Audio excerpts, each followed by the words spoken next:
No one will be able to be armed. We will take all weapons.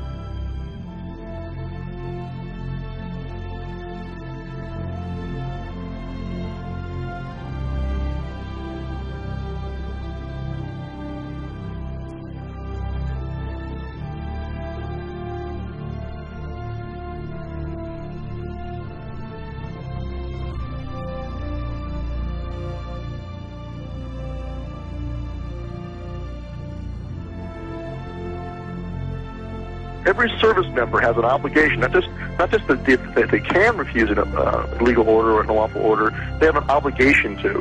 They have to. And so they have to make a decision for themselves where that line is.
There's no earthly answer that anyone can understand why these people, after 6 days, are still in this filthy, miserable convention center. Why are they still here? There's the freeway here. I tell you what I would have done.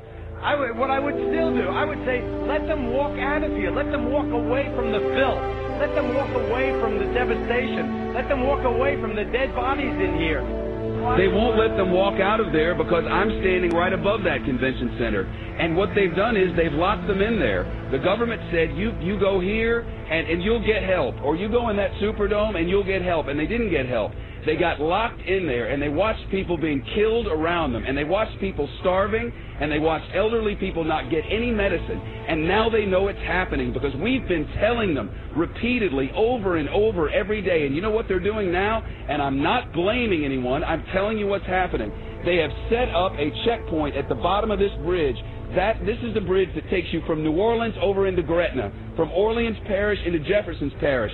It's the only way out. It's the connection to the rest of the world. And they've set up a checkpoint, and anyone who walks up out of that city now is turned around. You are not allowed to go to Gretna, Louisiana from New Orleans, Louisiana. Over there, there's hope. Over there, there's electricity. Over there, there's food and water. But you cannot go from there to there. I think the government will not allow you to do it. It's a fact. I don't know, man. Let them walk out of here. Let them walk the hell out of here. Let them get on that interstate and walk someplace.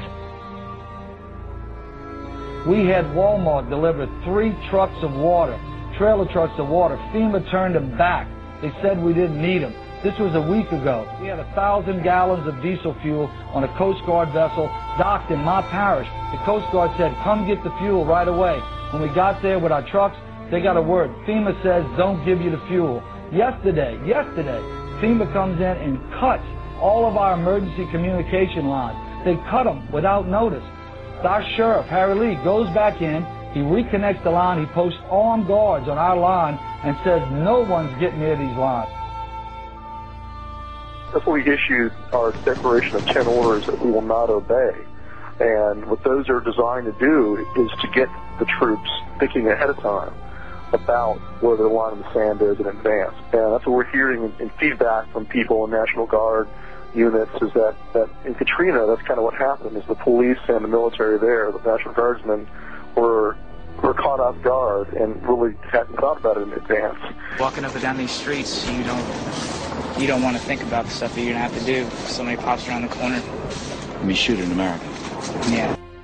And what we're hearing is that it won't be the same way next time. There'll be more who will say, no, I'm not going to do that.